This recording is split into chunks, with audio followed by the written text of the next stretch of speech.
আজকে আপনি মসনদে বসে আছেন, এ আমাদের ছেলে রক্তের বিনিময়ে আপনারা বঙ্গমঞ্চ শুরু করে দিচ্ছেন। হত্যার বিচার না হওয়া পর্যন্ত এই বাংলার মাটিতে এই খুনি হাসিনা ঠাঁই হবে না এবং নিষিদ্ধ করতে হবে।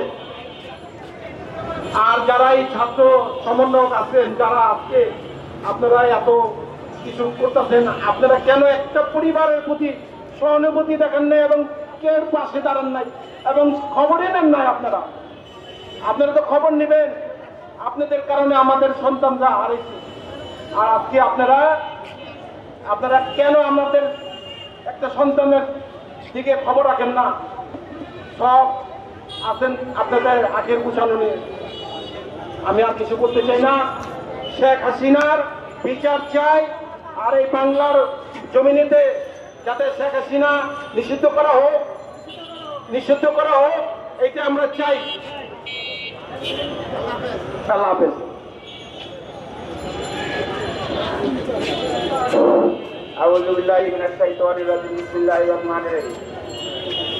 আমি মহিউদ্দিন শহীদ মহিউদ্দিনের বড় ভাই।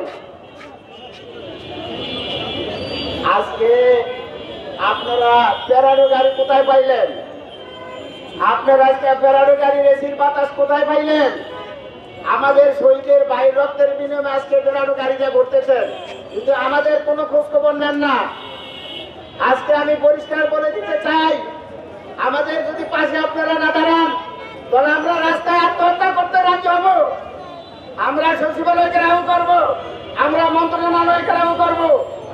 আজকে দেশে যে লুটপাট হইতেছে, আজকে আওয়ামী লীগের দোষরা দেশের ভিতরে লুটপাট করতেছে। আপনারা কোনো মাথা ঘামান না কেন? আওয়ামী লীগের দোষরা এই যে লুটপাট করতেছে, কোন নেতার পিছনে আওয়ামী লীগের নেতৃত্বে হাইটা এই যে সন্ত্রাসী কাণ্ড করতেছে, আপনারা কোনো খোঁজ খবর নেন না। আমরা আওয়ামী লীগের নিষিদ্ধের জন্য সকল সতর্কতার চেষ্টা করবো, ঠিক আছে?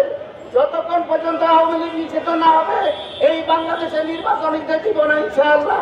আল্লাহ হাফেজ।